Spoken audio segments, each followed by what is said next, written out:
right, so everybody knows we are here to talk about student online presentations. Does that sound right? Yes. That's what we all think we signed up for, right? Okay, good. Just making sure. So to get started today, and just to warn you, in my slides, which we may deviate from the slides totally depending on how y'all answer the next few questions, but in the slides, they're all a little bit off center, and that's so that the recording, the active speakers don't cover up any of the content on the slide. I've noticed that being a problem lately. So apologies for in today's session if everything seems slightly to your left. But in just a second, we're going to switch to the next slide. So I want to make sure everybody knows how to find the annotation tools because I am going to ask you to annotate. So if you look on your bar that says you're viewing my screen, you should have an options and then annotate. Everybody find that okay? Where is that, Beth? It should be, you should see a little like green bar that says you're at the top or the bottom of the Zoom screen.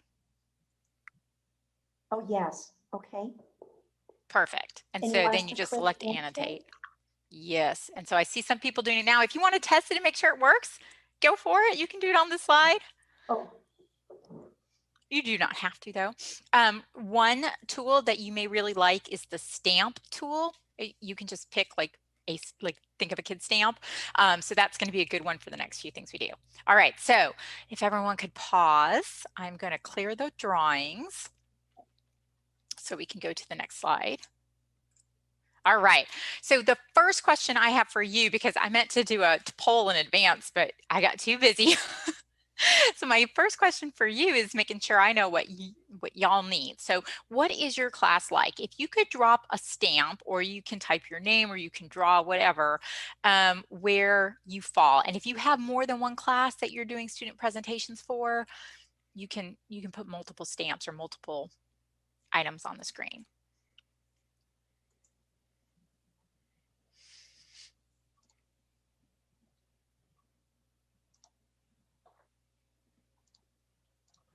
All right, so we have it a little bit all over the place. We have a lot of large enrollment undergraduate sections, and then we have a few small undergraduates and quite a few small graduate sections. So that's good to know. All right, I am going to save this and clear everybody's drawings, because now we're going to go to, well, I'm doing my own stamp. Now we're going to go to, what type of student presentation are you planning? Now, if you haven't decided, you can put a stamp in that I'm still deciding. But if you have already decided, I know I want to do synchronous or asynchronous, then please mark on the left, right. If you don't know, but you do know you want to do group or individual, you can put your stamp out here. Whoops. That's annoying. Let me go back a slide. There we go. You can put your stamp out to the right to let me know, is it a group or is it an individual?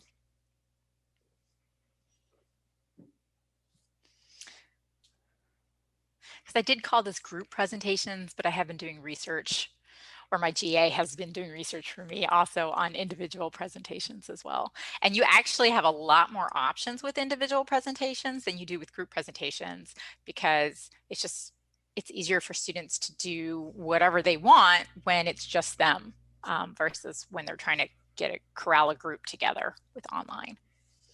All right, so we've got quite a few who are still deciding, so we can talk about how to make that decision. And we've got mostly group projects, but a couple individuals, so we can touch on those points. All right, so let me save a picture of this and move on to the next one. All right, so now is the part where I stop talking for a while and ask you what specific questions or concerns you have today. If you don't have any, you just came because you don't have anything better to do with lunch. No, I'm just kidding. No. If you came because you just want to hear what other people have to say or what other ideas there are, that's fine too. You can put that on the screen as well. So probably the best tool for this screen is the text tool, because that'll let you actually type a sentence.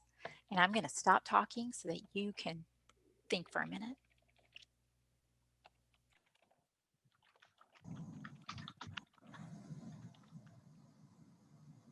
Sorry to be dense, but where are these tools? I don't, it's not obvious on the screen that I see. Sure. I think that's because we probably went over it while you were getting your lunch, Peter. If you look at the portion of your screen that says there should be a green bar that says you are viewing Beth Shepherd's screen, there is a little options button next to that. And if you drop down the options button, you can pick annotate. And that'll open up a Okay, toolbar I of see a things you can use green on the screen. bar that says that. I see view options, which relate to how I see it, but there is no anything to the left of the green bar. If you cannot find it, then go ahead and just type it in the chat. Okay. That's fine too. Okay. It's important to figure it out because that could be useful to use with the students too. So I will want to figure it out eventually. Yeah, this is one of the hardest things in Zoom is to try to show people where to find things in Zoom because I can't share my Zoom screen. And it also depends on which version of Zoom you're running. Great. All right, so I'm going to give you just another And- minute. Let me move some of these things around that I see. Maybe I could help Peter because in Zoom, sometimes you don't see it until Whoops. you move your cursor up there and then it will populate. So if your cursor's in the middle, you don't really see you are viewing Beth Shepherd's screen and it's the view options right to the right. Okay, I got the view options and the Beth Shepherd screen, and that's it. But I remembered that Mr. Zoom is a little funky, and I signed in through the NCSU Zoom instead of the separate client. I wonder if that's the thing that's evil. It depends. Did you click a button that said join from web or did you have to actually launch it? I think I said join meeting. And then did it say download the Zoom meeting or No. launch Zoom meeting? Did you get a button pop up? Nope. Nope. Yeah, that might be why then. It sounds like you may have joined from a web browser. And if you join from the web browser, you probably don't have the annotation tools. Okay. And again, it's beyond the scope of this meeting, but could we record something to Zoom to please fix that? It should be one user experience no matter how you do it. This cumbersome thing is causing me lots of grief with students too, with breakout rooms. Well, you can certainly go put in a recommendation. Zoom has a feedback tool. You can, I mean, if you just look up Zoom recommendations, there's a place where you can go make recommendations to them. But since it is a privately owned company, we don't have any control over all the fact that there's different versions for different for the computers same, and stuff. Okay, yeah. Enough. I'm derailing your thing. That's okay. I am very loose with today's session because I wanted to make sure we cover what questions people have, and they may not be what I anticipated. Okay, so it looks like we've got a lot of good stuff on the screen, so I'm going to go ahead and read through some of these. So we've got done both recorded and live and wanted to learn best practices.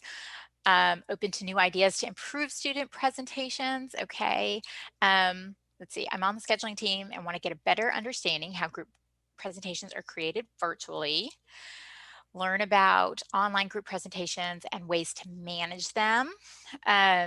Grading large class size presentations. Jessica, you and me both want to learn how to do that. No, but we can talk about it.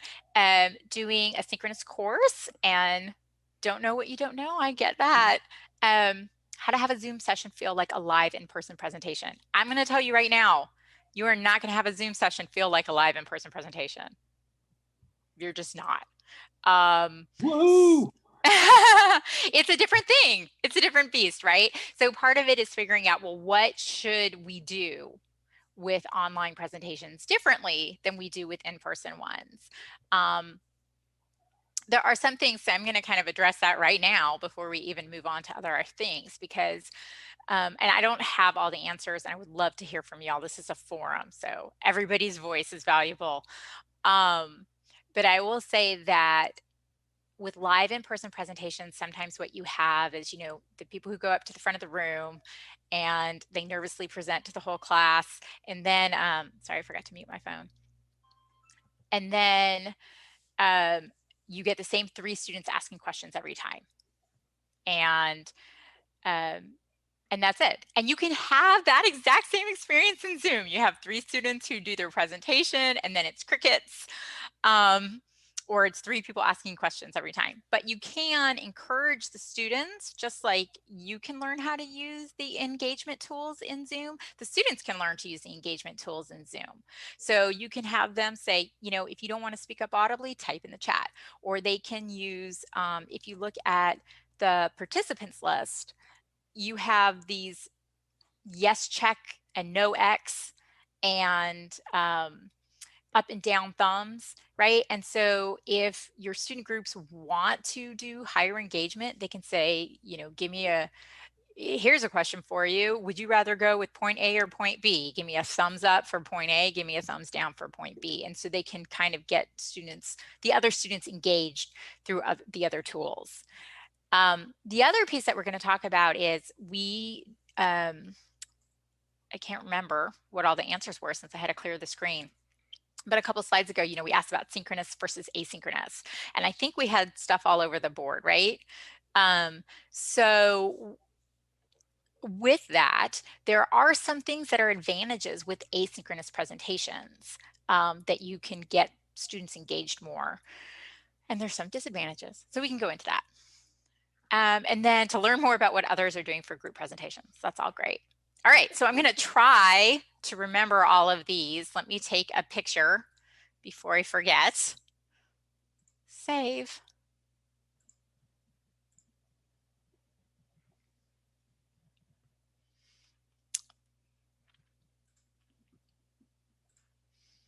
This is the most bumbling part of it, is trying to remember how to use all my tools. All right, so I said before, couldn't remember who said asynchronous and synchronous. Let's see. Oh gosh, now it's going to open up a program I don't want to open on my computer. I just realized that. Because it's going to slow everything down. This is just like the students. All right, so before we get into my slides while I'm opening up the pictures, does anybody have anything they want to start off the conversation with?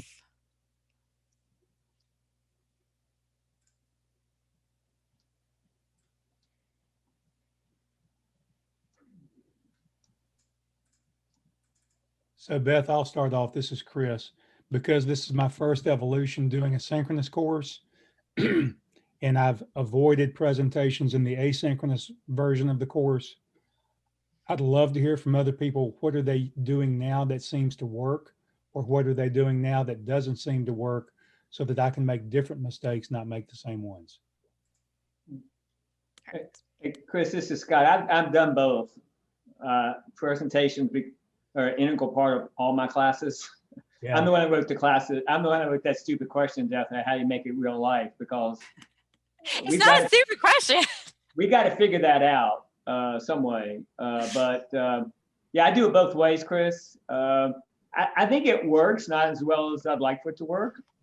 Some of my frustrations are, in there, but I have them do live Zoom sessions as if they were standing in front of the classroom. I mean, I just turn over the screen and say, here you go. I mean, you've got the next 10 minutes. And that's the same thing that happened in class. That works better than the recording of when I have them recorded. That doesn't feel like a live presentation at all to them. And, they make 6 different recordings and they do all different types of things. So I guess my question would be, what's the reason you want to have the presentation? What experience do you want to get out of it? And so I'm trying to simulate making business presentations in front of people.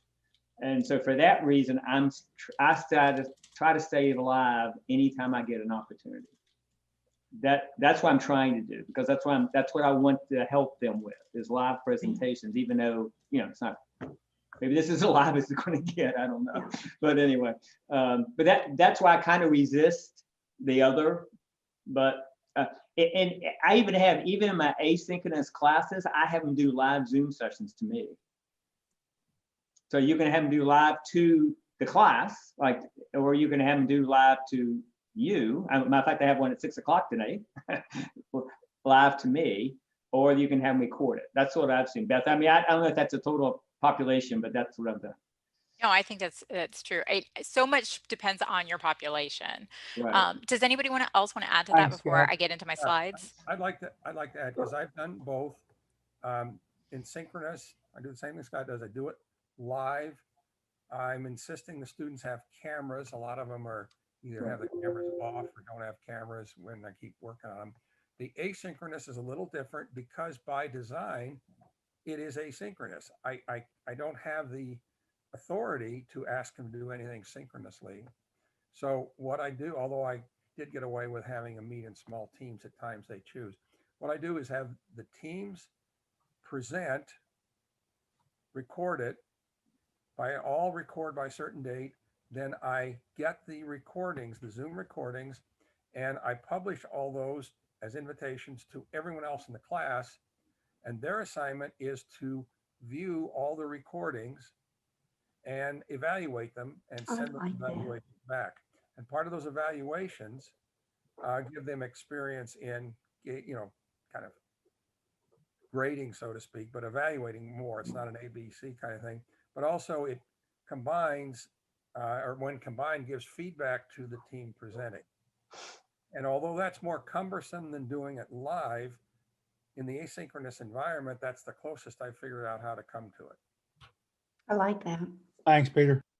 And I actually think, just to piggyback what Scott was saying, I have a synchronous class where there's multiple presentations.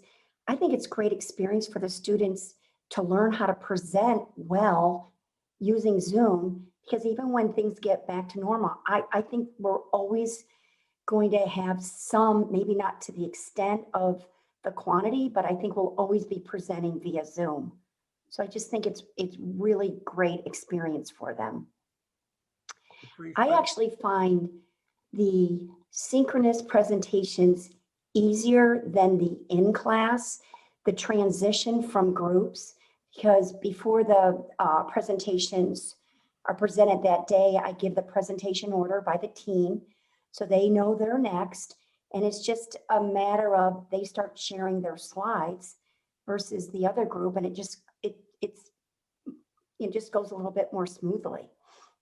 I also like that you can invite outside guests to come in and watch versus having to get parking passes and bring them in and all of that.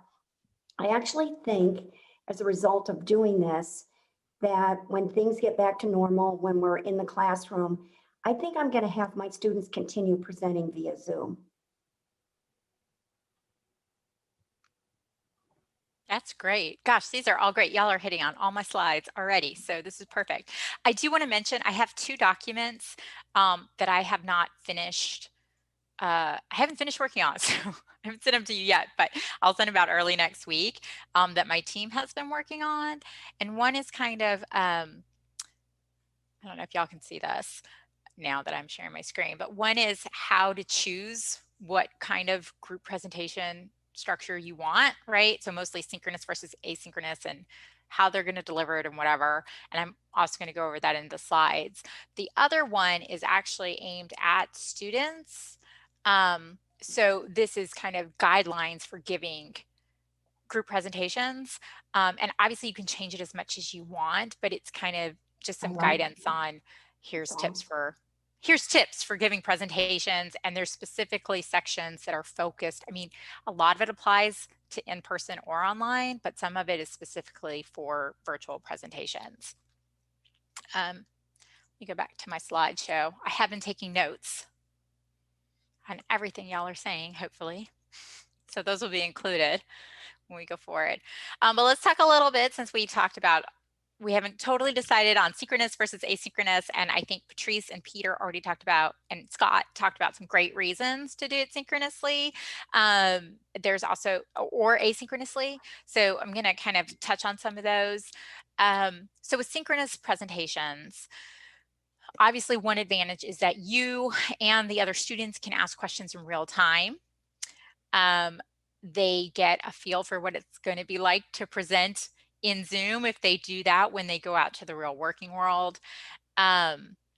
you can keep students on track by publishing the schedule, right, and making them stick to it. So that means you do have to run a timer sometimes on the students. And that does get into, in a couple slides, I talk about, well, about scheduling. But let's say you have 10 minutes for your presentation, you run a timer on them and then they have to stop whether they're done or not. When you assign someone an asynchronous recording, sometimes they go over. It's just like a paper, right? When you say a 5-page paper and then one student turns in a 10-page paper and then one student turns in a 1-page paper. But, there's always those students who go over. So it's a little easier to make them stick to it in a synchronous session. You can gauge the audience engagement a little bit by looking at the gallery view and seeing whether other students are actually paying attention and enjoying the presentation. And also, shared space does help create community, right? So seeing the students live and getting to ask them questions is building community, and community is one of the number one things that keeps online students engaged with your course. Lack of community and is a number one thing that leads to student attrition and dropping courses and failing out of school and whatever. And so online, we want to do as much as we can to keep them engaged in our community. Obviously, a disadvantage is that that transition between presentations, that's when you sometimes lose people, where they wander away to check Facebook or whatever while they're waiting for the new teams to start. But as Patrice said, sometimes that goes faster with online than it did in face-to-face. You do have a risk of technical problems. And so one thing that I would encourage is that the students always practice ahead of time. Now, it doesn't keep every technical problem from happening, right? But if they practiced in the same environment ahead of time as where you will be doing it with the live presentation, then there is a much higher chance they won't have that issue. And I also recommend they record the presentation so that they can hear it back. Because right now, for example, I can't hear how good my sound is to y'all. And if it was coming across badly, then hopefully you would tell me, but you might not. And you don't want to be grappling with that during a live thing. So always encourage your students to practice it ahead of time. But along with this is that some technical problems the students can't help, right? Like if they have just a low bandwidth environment, where I've seen this with Chromebooks a lot, it's going to affect our students a little bit less than it does the K-12 students, but I've seen this with the K-12 students by watching my own kids' classes, which is that Chromebooks aren't really meant to handle web conferencing. And so students who are using this cheaper technology because that's what they can afford, they find that, for example, they can't always have their video cameras on if they want their audio to come through. They have to pick one or the other. Right. So we have to be a little bit empathetic with our requirements, that if a student's having an issue because of bandwidth, or students, it doesn't come across as very professional because there's people walking back and forth in the background all the time. These may not be things they can control. And so what we would expect in an in-person class, we have to sometimes relax a little bit and really gauge what's most important. What do we really want them to get out of this experience? Like Scott said, I think figuring out why are we making students do presentations is the number one thing we have to do, right? And making sure we convey this to the students. And it should really be part of your learning objectives. If one of the things that your students, that you want them to get out of it, is that they are able to speak eloquently about a top, accounting or finance or business relations or whatever, if that's a skill that they need, then that needs to be built into your course learning objectives. Because that gives them a reason to have to go study it, versus I'm just giving a presentation and my presentation skills, they didn't say that matters. They said my understanding of accounting matters. So obviously time zones and scheduling conflicts can be an issue with live synchronous ones. It's less of a problem here because most of our students are North Carolina residents. But some people are taking advantage of this whole, I'm online, so my family moved to Colorado for the semester, right? And so you do have to be a little bit aware of that. And then there are the ADA requirements. So especially those of you who are doing these large undergraduate classes, are you going to be able to caption 100 student groups presentations? Probably not. So you have to think about, if you have those kind of accommodations in your class, what are you going to do for those students who need them? I don't have all the answers right now, but it is something to think about. Whereas if they've done recordings, then at least there's transcription, even if the transcription's not perfect. All right, so that's advantages and disadvantages of the synchronous. Recorded or asynchronous presentations, by recording, sometimes it takes the pressure off. So this talks about greater reflection, but I'm going to actually talk about when it's 4 people in a room who are doing, or not in a room, but in a Zoom room, who are doing a presentation to each other. It's can be a little less intimidating than a class of 30 or a class of 50 or whatever, and doing their presentation in front of them. So they may have a better presentation if it's recorded. And then also, this greater reflection prior to audience response is, just because it's a previously recorded video doesn't mean that you can't require the students to have to watch each other's, like Peter does, and reply. So you can post them to discussion forums and require that they reply to X number of their classmates. You can use the Moodle workshop tool to make them do peer evaluations on each other's projects. You can ask students to fill out a Google form after they watch the presentation, and then you send all the form results to the team. So it's, anonymous student feedback from other people on the team. There's a lot of different ways you can do it. You can post a Word document and tell them to download it and fill it out for each other's presentations. But whichever method you do, if they're going to respond then to the others, right? For discussion forums is a really good example of this. So you say, Chris, you have to go watch 3 other teams' presentations and post a question, or post, something like a follow-up, right? I really liked how you did this. I'd like to know more about X, right? And then the team has to come back and post a response. So you can require that kind of interaction, and it gives the team more chance to be able to respond versus putting them on the spot in a live session where they might be like, I don't know the answer. And sometimes that's good. Sometimes we need to put them on the spot. And if they don't know the answer, then obviously they didn't learn the material well enough. But sometimes it's allows for greater depth of conversation to have these slow moving responses. Yeah. So I've never done the recorded student presentations. When you do that, do you ask them to record on the same platform? Like, okay, record these on Zoom.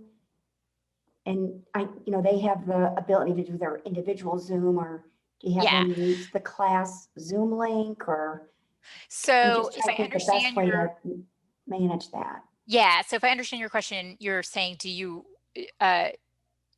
require all the students to use the same platform to record? Right. I'm going to come back to that question in just a moment on the next slide. Okay. So another reason, of course, with the asynchronous is that if you're not a synchronously scheduled class, it can be harder to get the students all available at the same time. So asynchronous recordings is a good way to be able to manage that.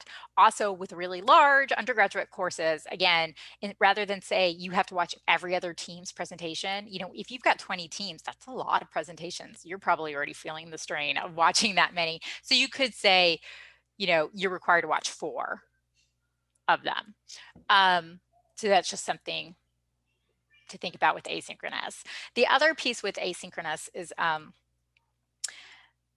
and we're going to come back to Patrice's question, is not limiting the students' creativity, because a lot of these students know how to use this stuff way better than we do. I mean, look at TikTok and YouTube and whatever, right? They're doing all these things that I'm like, that's amazing. How did they do that? And so if you let them do an asynchronous recording, they may surprise you with the creativity that comes through in what they do.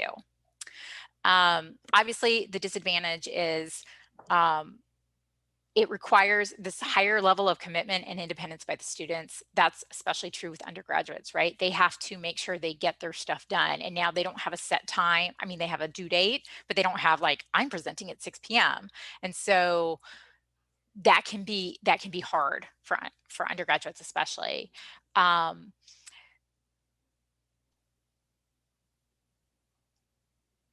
don't know. You can read the rest.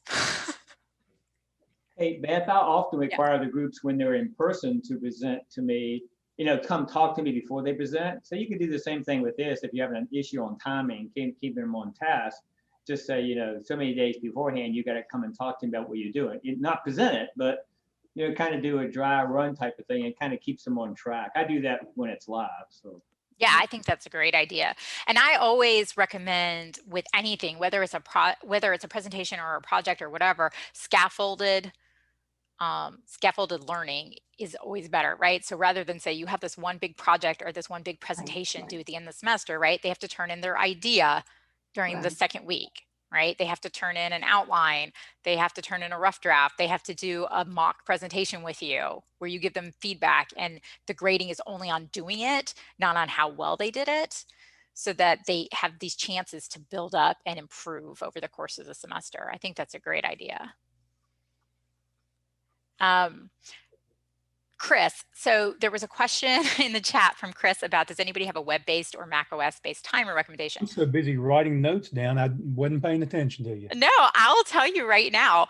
I would love to hear if anybody else has recommendations. I go to Google and type the word timer in, and google.com has a timer, right? Like how you can type 3 + 2 into the Google bar and it'll tell you it's 5. If you type timer, it brings up a little timer right in your web browser and you can set it to whatever. That's what I use every day.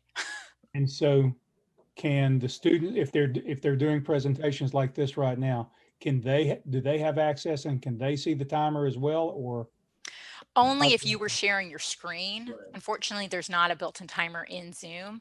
But what I would do, so this gets into the kind of structure, and again, if anybody else wants to contribute, I'm sorry, I'm monopolizing the answers. But what I would do is tell the students in advance for live ones that I'm going to give you a 5-minute and a 1-minute reminder in the chat, right? And so then they'll have a chat pop up that says you have 5 minutes left, and then you have to do that. Or you can assign a student in the class to be the timer. Like, Jessica, can you please send a reminder when they have 1 minute left? And now I've given the responsibility to Jessica so I can grade. Yeah. Does anybody else have ways that they do timing in the online? Well, I'm going to sound really old school. I just look at my clock, my watch. So now I'm feeling I need to get a timer. I like that. I mean, it's a good question, Chris, because I always hate it when people are like comparing technologies, like, well, in this technology you could, but in Blackboard Collaborate, there was a built-in timer that would show on the screen and count down for you. And there's not one in Zoom. So I kind of miss that. Got it. Thanks, folks. Yep. And I love the idea of the 5-minute, 1 minute via chat. Thanks. Yeah. The other piece, we've kind of touched on this, is of course, it doesn't have to be all synchronous or all asynchronous. I'm staying on one leg. That was a bad idea. Tipping over. So for example, if you are hosting a mostly asynchronous course, you can still ask students to do synchronous presentations, but you could do something like give them 4 possible evenings when they present, and they have to pick one. Or you can do like Scott does, and you can make it where the team is just presenting live to you, not live to each other. So they pick the time and you agree to show up. Similarly, if you're having a synchronous class, of course, you could do asynchronous recordings if you want. And then you can play them as part of the synchronous class. You could say, I'm going to play these 3 recordings. We're going to talk about them. But so I put some examples on the screen of different ways you can do this. But really, sky's the limit. It's whatever y'all like.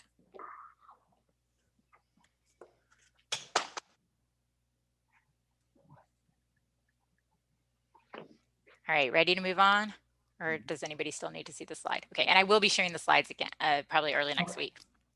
All right, so we were talking about tools, and Patrice was asking, does everybody have to use the same platform? So obviously, if it's a synchronous presentation, I would have everybody using the same platform, so that you only have to familiarize them with one set of tools, and this is how you do it. So the two tools that are most readily available here at NC State are Zoom and Google Meet, right? Either of these tools with your NC State account can record. Zoom recordings you can save to the cloud or locally. Google Meet, if you choose to record, saves to your Google Drive. But again, it has to be your NC State account. If you run Google from a personal account, it's not going to have the recording feature. And Google Meet does have limits on how many students can attend. I'm not sure what it is now. It used to be 25, but I think it's higher than that now. But it still is not going to be great for like your 100-person courses. I think it's 50 maybe now.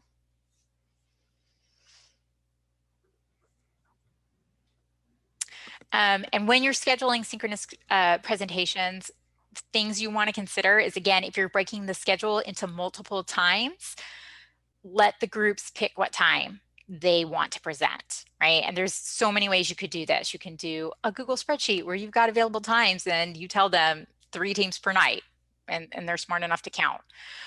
You could do a doodle poll. You can do, which I'm sure, has anybody not seen a doodle poll yet? Not been invited to fill out a doodle poll? Okay, good. And then there's also the Moodle Choice tool, which is a 1-question poll built into Moodle. So again, it's a way you would just say one member from your team come sign up for a time. And then you need to build buffer time in. So we talked about this a little bit. So it's basically like Patrice was saying, if you were face-to-face, they would need time to either set up their computer or set up their signs or whatever they're presenting, move to the front of the room, get ready to go, build in time for questions, and then transition to the next group. And you have to do the same thing online. So when you're thinking through your scheduling, you need to make sure you build that time in as well of, you as the host will need to either give screen sharing privileges, or if the students really want to get good with the engagement and run polls and all that kind of stuff, then you have to give them co-host privileges. So you need time to be able to make that transition on the students, and build in time for questions. So it's just make sure you build that into your live scheduling too.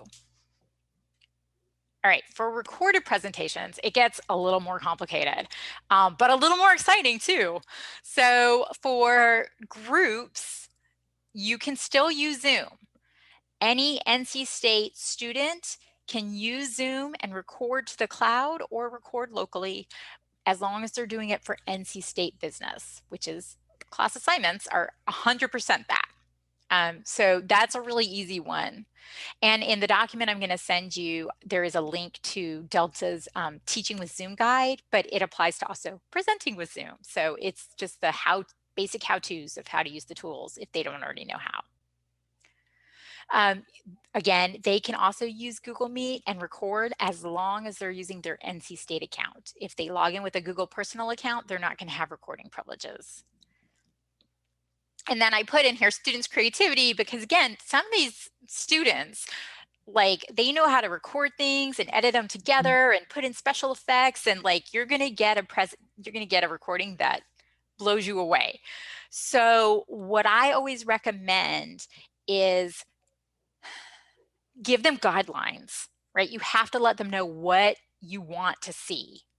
And with an online course, it's more important to be very specific than it is with a face-to-face course, because if you give them, a 1-sheet guideline on their student presentations and they have questions, they have time in class with you to ask that when you're face-to-face. But when you're online, sometimes that wall, especially for asynchronous courses, that wall of only seeing you through Moodle, it really affects students' willingness to reach out and ask questions. So some of them will ask questions, but some of them will fly blind because they don't know what to do, and rather than reach out and ask, they just do it. So be very specific in what you want to see in the presentation, and tell them you can use Zoom to record this, but you're not limited to it. If you want to use a different tool, that's fine, as long as I can see the recording. For individual presentations versus group, there is this other tool called Loom. Some of y'all have used it. It is a super easy recording tool. It's built into the web browser, and then they can just share a link to that web recording with you. So that's another option, but it only will record one camera at a time. So if you really want every student in a group to present, that's not an option.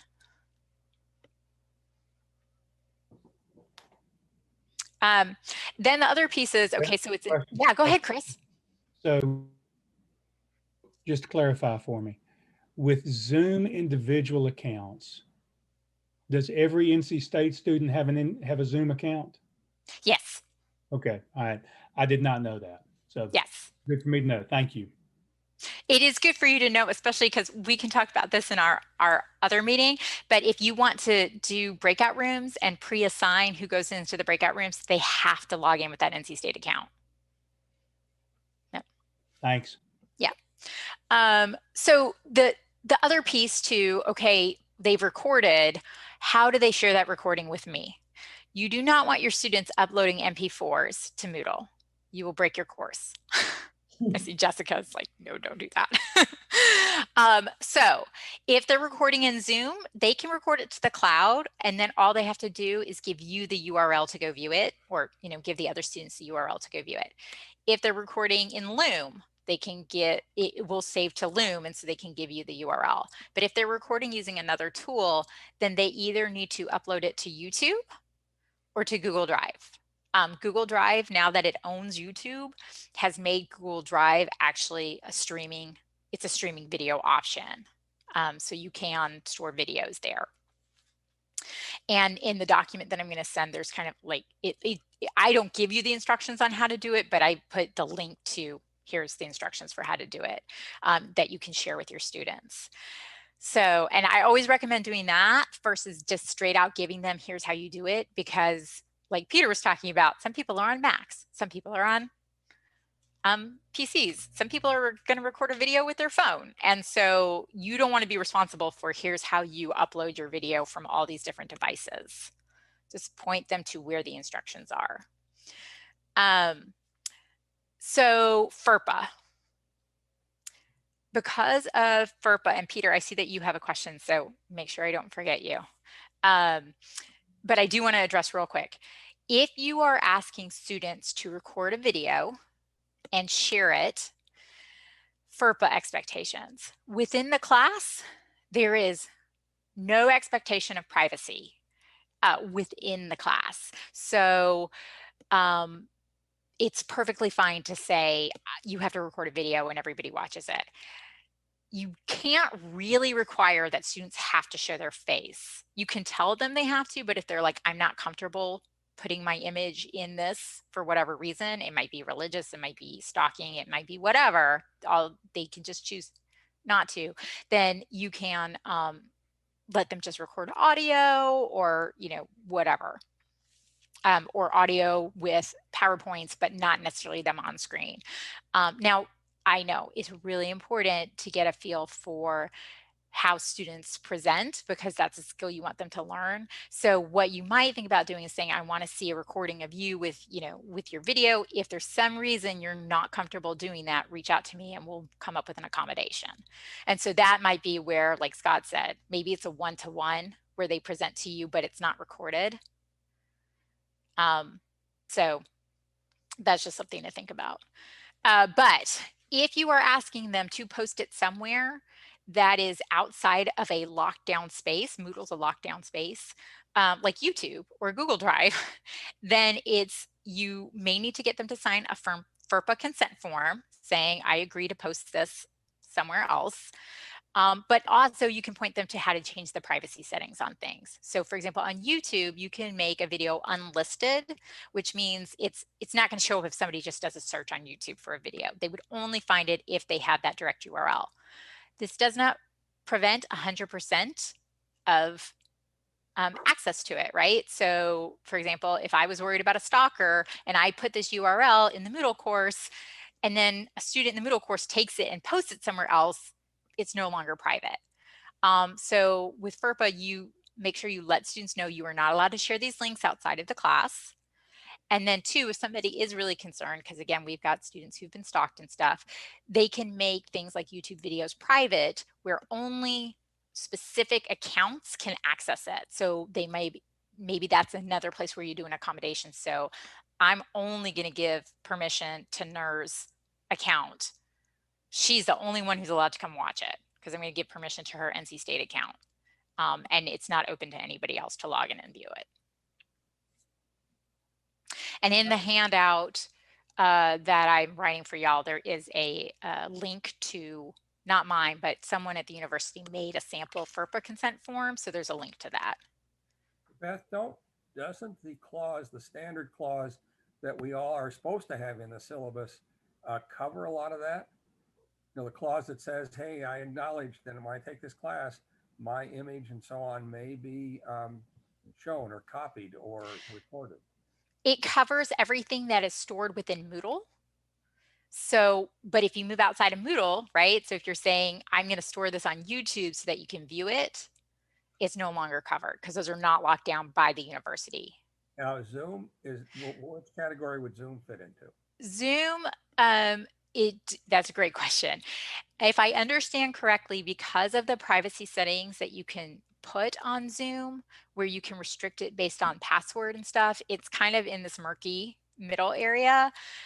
It's really good enough because you could restrict it to NC State users and put an access code on it. But I don't know if you can restrict Zoom recordings to a specific account. And so that's where you might have someone who says, I'm still not comfortable with this level of privacy. Okay, but in the main, it's okay, except we should be sensitive in the event a student feels uncomfortable and then deal with that in a sensitive way. I think I Right. got it. Yes. And if a student says they're uncomfortable, obviously, we don't need to know the reason why. It's enough that they say, I'm not comfortable with this level of privacy. I want to do this. And that's what the FERPA consent forms are. They're basically saying, I agree to post this to this place. And if they don't agree, then you offer a comparable assignment. Yeah, I'm looking forward to that. I'd like to see that when you get it.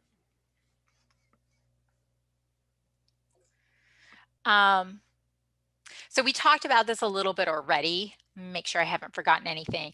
If the students are just turning in a link to their presentation and you're the only one who's going to view it, you can just set up a Moodle assignment that all it has is a text submission and they paste the link in there. And then when you go to grade them, you would be able to click the link and it would launch the viewer. The nice thing about doing that is if you're grading against a rubric, you can build the rubric into the Moodle assignment and then you watch a video and just pick the things on the rubric. If you want students to be able to view each other's videos, then we talked about you could use a forum is one way to do that, or you could use the workshop tool. I will say the workshop tool is a little bit hard to learn. So I'm going to throw Jeff Pollock's name out there because he loves it. So you could talk to him about using that. He does it all the time for peer evaluation of papers, but I think he also does it for videos.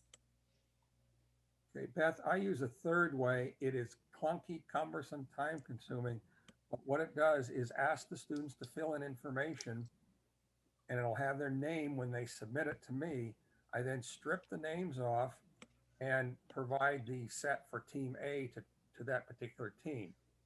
By doing that, I try to encourage more candid feedback from a student to a potential team and assure the student that he or she will have privacy except to me, because I do evaluate how they evaluate. It's not a major part of their grade, but it is a portion because I want them to take it seriously. Mm-hmm. Yeah, you could do it like that. You can use, I didn't put it in the slide, but you could use a Google form where you go in and the form could be submitted multiple times and it can say, what team are you evaluating or what student are you evaluating? And they pick that or they type it in and then they fill out the form for that team and then they go through and resubmit for however many teams you've assigned them. And then for you can download all of that into an Excel spreadsheet so you can view by evaluator or you could view by student team that was evaluated. And that way you could then pull out information to give to just the student team. This is what your colleagues thought. And you can also evaluate how well did the student evaluate other teams. So I think that's a fine way to do it. But like you said, it gets a little time consuming. So it depends on the size of your class. So we talked, I know somebody wanted to know about grading. So the best thing you can do if you haven't already done it is to provide a rubric or a grading sheet to the students in advance so they know what they're being assessed on, right? What are the skills that they need to conquer? And if you build it into Moodle, like I said, in Moodle assignments, you can build a rubric or a grading sheet in there and then grade against it as you watch the videos. Even if you have the students turn it into a discussion forum, you can create a separate assignment that requires no submission, and is graded by teams if you have groups built into Moodle. And so you could then grade as you watch, and it will automatically, it makes the grading much faster if you have a rubric. I have a question. Mhm. So right now, I have a feeling I'm not doing it the best way. I have a rubric, but I just copy and paste it over to the next one. Are you saying there's a way to embed it into Moodle so it's automatic? Yes. Wow. Okay. We can have a separate call about that. Oh, Yeah, that's using that Moodle workshop tool? No, you can build a rubric into any Moodle assignment. Okay. And you can reuse it amongst multiple assignments, or you can build separate ones for separate assignments. And so to figure out how to do that, how do I figure out how? Contact me. Okay, all right. Yeah, I'll send you. We can either have a meeting, or I'll send you all the information that's already That online. would be so helpful. Yep. And time saving. Yes, rubrics take a lot more work up front, but they save Yes. you time during the grading process. Absolutely. So we talked about a little bit with the student issues.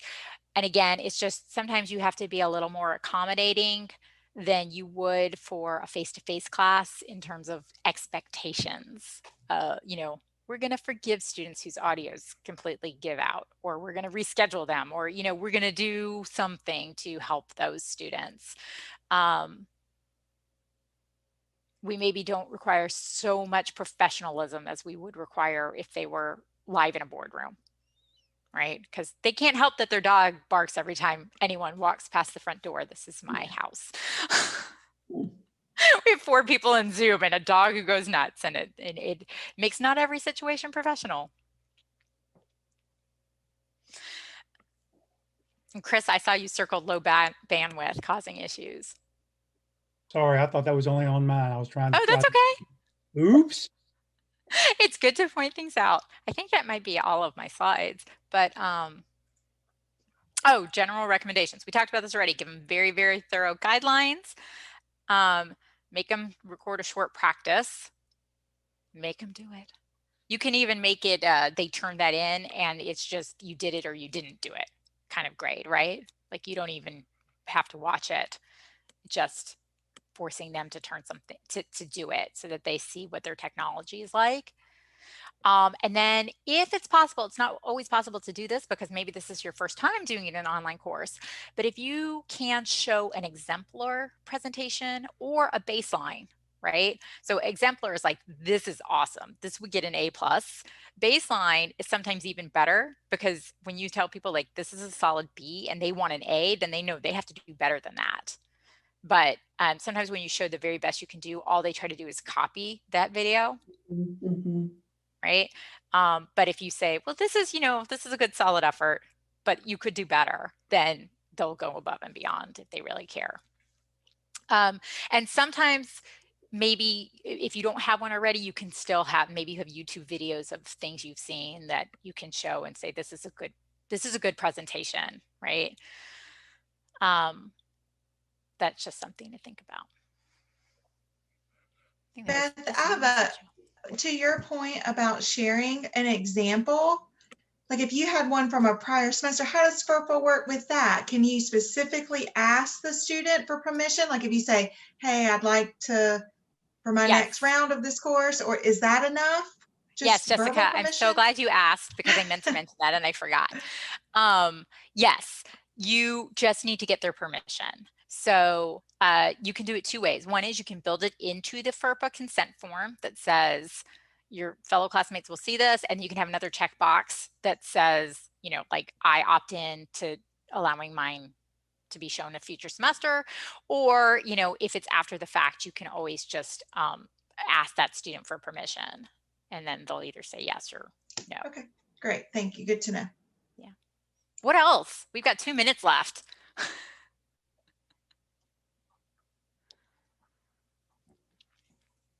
What questions have we not answered? I'm trying to pull up the questions from the beginning.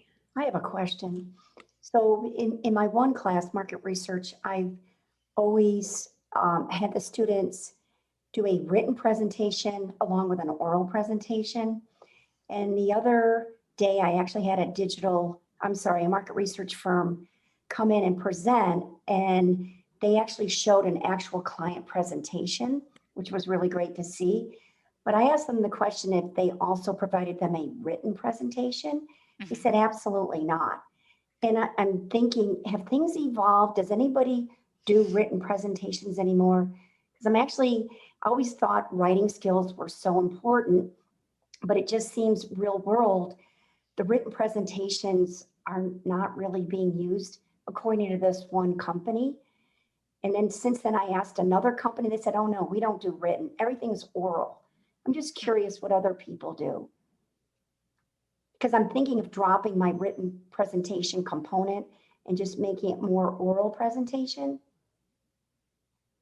Patrice, this is Chris. I've got a point of view on that. Okay. From where I sit and the work that I'm doing with my clients, the oral presentation is important, but the written presentation is the leave behind because it gives the data and the backup. That's what I thought originally. And then I've got industry saying they don't because, all right, so you're saying don't drop the written presentation. I will tell you that Chris Hitch is not, it's hard for me to ever imagine that I will not drop a written presentation because they're two very different skill sets. Yeah, and it is totally different skill sets. Yeah, if I was a customer, I wouldn't take that BS, Patricia, because I paid for something I want to leave behind. Right. Okay. And the documents to leave behind. That's my artifact I paid for. Okay. Well, I'm keeping the written presentation. Yeah, but all righty. And it is amazing how the grades can even be different on the oral presentation versus the written presentation. And, you know, sometimes significantly. So, all right, thank you. I appreciate your help. We didn't touch on, I do want to briefly throw out there because we're almost out of time, but we didn't touch on when you have students doing evaluation, also evaluating their own teams and doing reflection on the project. But that goes beyond online. I mean, that's just an instructional pedagogy tool to have students reflect on how it went and also reflect on how the team worked together and what they would do differently next time. So something to think about. Any last questions? It is 1 o'clock. I want to make sure I let you all go. Well, if you think of any questions that we didn't answer here today, please email the PCOM Instructional Design team, and we will be happy to research or answer it. And if there's anything we mentioned today that you want to have a consultation with me about, that sounds great. Thank you so much for coming. This was a great conversation, and I really appreciate you giving up Friday lunchtime. So have a wonderful, wonderful weekend. Thank you. Thank you. Yes. thanks, everybody. Appreciate the wisdom.